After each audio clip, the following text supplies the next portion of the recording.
Hey guys, welcome back to Clownfish TV. This is Neon. I am here with Geeky Sparkles. Hello. It's time to talk about Space Daddy. Yeah. Yeah, it is. I tried to overrule Space Daddy's discussion today, but I lost. I just think it's really interesting that we are like a week and a half into his intention to buy Twitter. Now the deal hasn't been closed yet, and they'll make sure it doesn't. That's what I think is going to happen. So if you ever doubted how strategically important Twitter is to the media and to the government, this situation, certain people in government, they are trying very, very hard to publicly hang Elon Musk out to dry for every damn tweet. Now, could be argued, he might want to stop tweeting so much. Yeah, some of the stuff he's saying is just, like, dude, you're just trying to make them mad. I think he is. I really think he is. I think that's the point. The point is to make them mad, because even if the deal doesn't go through, the damage has been done. The public has seen how batshit crazy these people are. A couple days ago, he was joking with AOC, and she lost her shit over that. And now MSNBC is saying that Elon Musk is going to turn Twitter over to the Yahtzees. Yeah. I was like, this is what gets me mad, makes me so mad, is because if you're on Twitter, if you don't vote, if you're not as far left as these people are, you're not the same thought space, same echo chamber they're in, you're basically an alt-right Yahtzee. Let's be honest.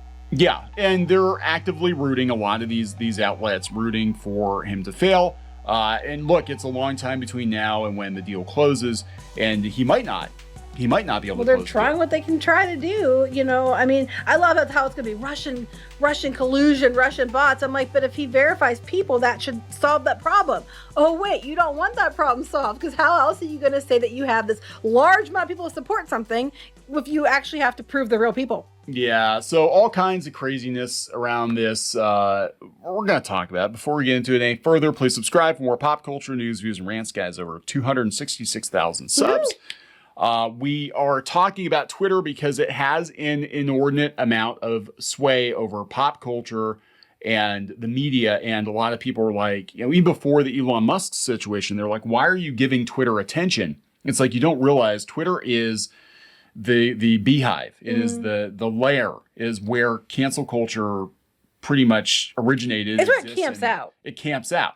It strategically, if you're going to destroy that, you have to take out Twitter. Well, the problem is these people use Twitter and their fake accounts and all that to make it sound like they have more pull than they do. Yeah. Or to try to control the narrative or to control the truth and all that kind of stuff. And if it's going to be, you have to, verify this and verify who you are. And you can't have an army of bot accounts to try to do things.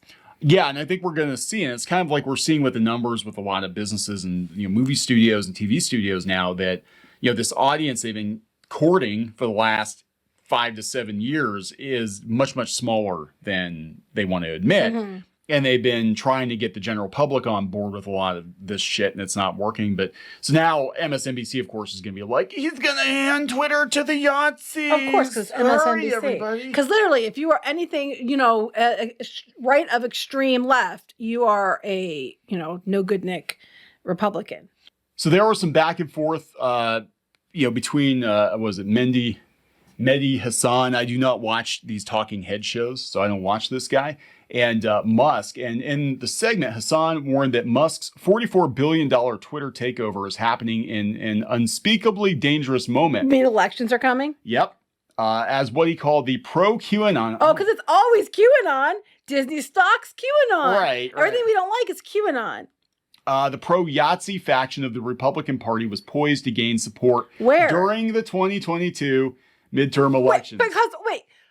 Where is this? Where is this pro-neo-Nazi faction that he's referring to? Who's he referring to? Plus, a couple things here. During the midterm elections, well, I'm not trying to be a bitch, but I'm going to be a bitch. I was around during the last election, and a bunch of stuff got buried, and a bunch of things weren't allowed to be talked about, and a bunch of fact-check stuff popped up, and only certain narratives got through. Yeah. And people are not happy now because they weren't told about different things, because there was different stories that were deliberately blocked to influence the election. I'm sorry, but that's the truth. And I'm not even somebody who voted for Trump. I'm just saying, I didn't vote for Biden either.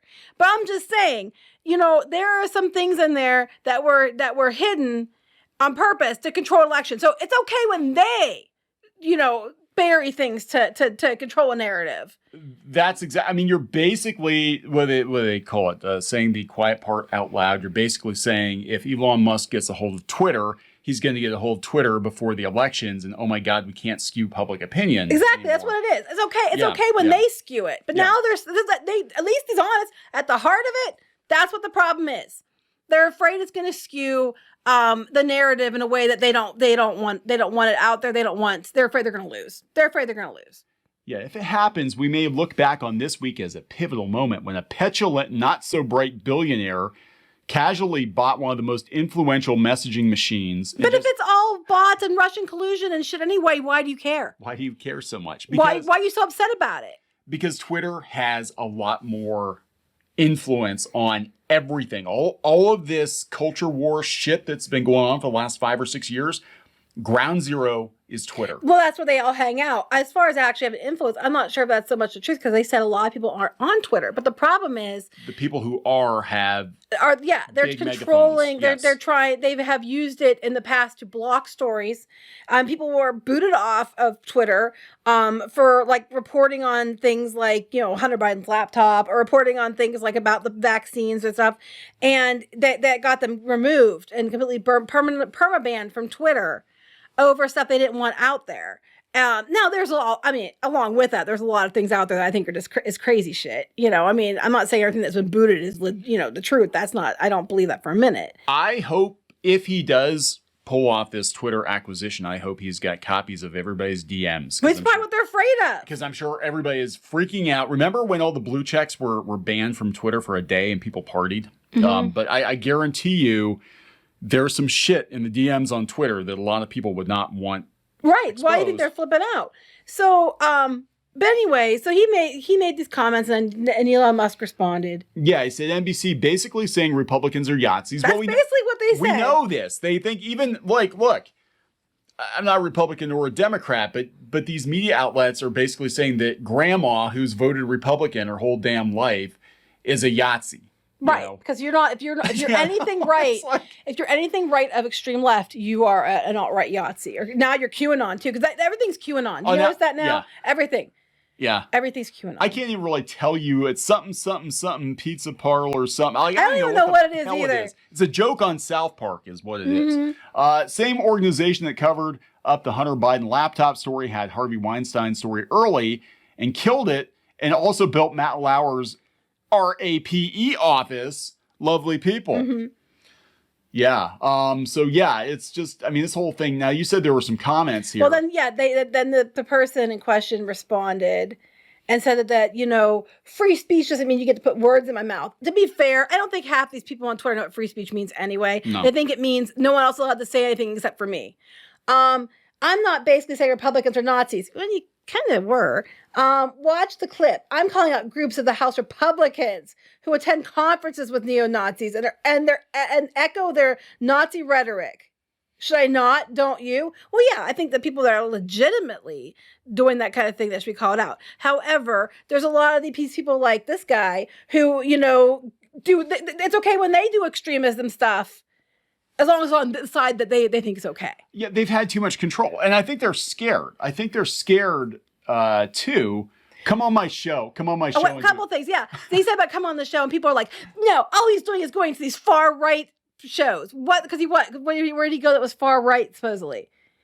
I don't know. But then remember, anything right or extreme left is considered far right. Oh, he went on Rogan. That's probably what they're talking about. Because Rogan's a left it doesn't matter. We always lean more Democrat left too. Doesn't matter. You're all right if you aren't extremist to them. MSNBC is known for being basically if Fox News is the far right channel, MSNBC is the extreme left. Yeah. So it's like saying it's one extreme calling the other extreme out and saying that anybody if you're not on our side, you're the other side. It's absolutely stupid. And people in the comments are like, he should go on his show. But this guy talks for MSNBC, which is notoriously extremist left. Yeah. So I'm like, and in one of the comments, one person's like, these idiots believe the Hunter Biden laptop thing was real. And people just brought all these articles up and showed it to them and said, well, here's all these other outlets after the fact showing that it turned out it was real.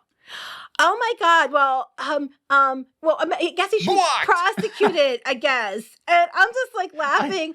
She goes, you don't even know it's true anymore. And all I was like is, that's okay. There's a department for that now where they're going to tell you exactly what the truth is. Doesn't have to be the truth. Truth is in quotes, but they're going to tell you what the truth is. And they in no way, shape, or form are beholden to certain other people who tell you what the truth is. Yeah, this God, this is dystopian right here. Yeah, you know who else has like these kind of things?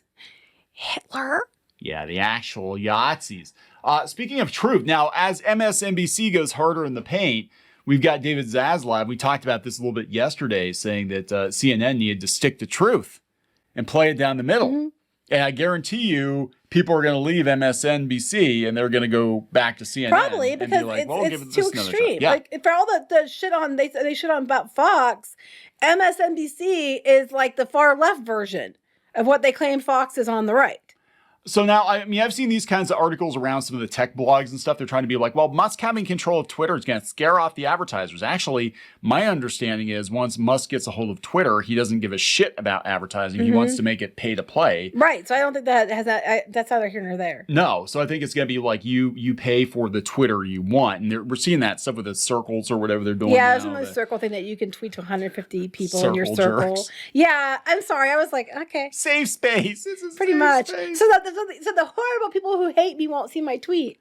Now, here's the thing. Bill Gates, who does not like Elon Musk very much. He's just mad that Elon Musk probably has more money than he does. He has way more money than That's he why does, he's mad. But he said, don't underestimate him. He's basically like, this guy took Tesla and turned it around.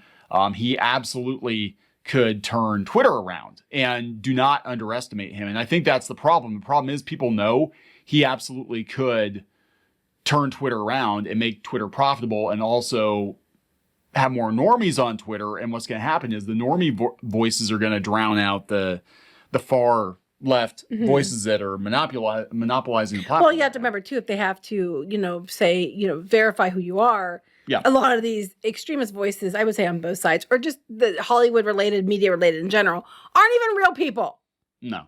And we're going to find that out. I think what's going to happen I've already known it for years. Yeah, you can tell. And it's people with like 100 alt accounts, and that would clean Twitter up really. I learned this lesson way before I even started. I learned this lesson when I used to do number tracking for when we did Disney blogs. And I go out to these people that had supposedly all these followers, but very little interaction. And I know I was digging into Disney, I found a lot of these similar followers. And when I'd track them back, there would be these accounts that literally all they do is retweet and follow accounts of like celebrities and Hollywood stuff. So these are just complete groups of these accounts doing nothing but following and retweeting this stuff because they're being paid to do it.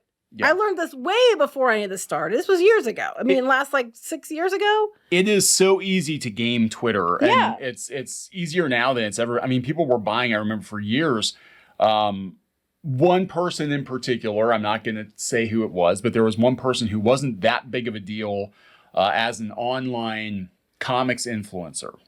And then that person got a publishing deal. And then all of a sudden, that person had another Twitter account that had tens of thousands of followers virtually overnight. Yeah. To make that person look like they were a much bigger deal than they actually were. And this is actually pretty common. There are PR firms out there that will do that kind of stuff.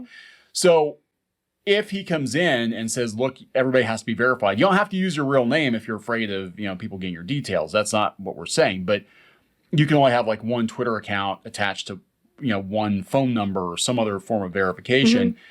You're probably going to see the users on Twitter go down to like 30% of what they actually are. People have asked for years, why does Twitter not do anything about all the fake accounts? Because if they did, they said they estimate about half the accounts on Twitter are fake. Yeah. That would cut down half the user base, and their stocks would have tanked worse than they already were.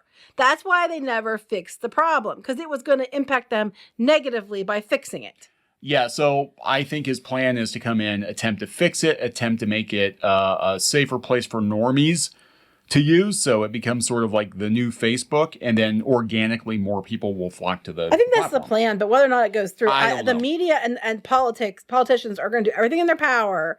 I mean, why else think this Department of the Truth basically popped up so fast and all this stuff right before the elections? I'm just saying, that's what this is all about. Yeah. And you know what? On both sides, I'm going to tell you, I am so effing tired of watching these people just just campaign from the moment people get elected and just start campaigning. And meanwhile, the people that actually need the help, the American people who are supposed to represent, they don't do jack shit to help the American people unless they think it's going to benefit them somehow in elections. And I'm tired of it. Do your fucking job. Sorry for swearing, but I'm tired of hearing toe the party line and all that. No, that's not your job. Yeah. Do your damn job.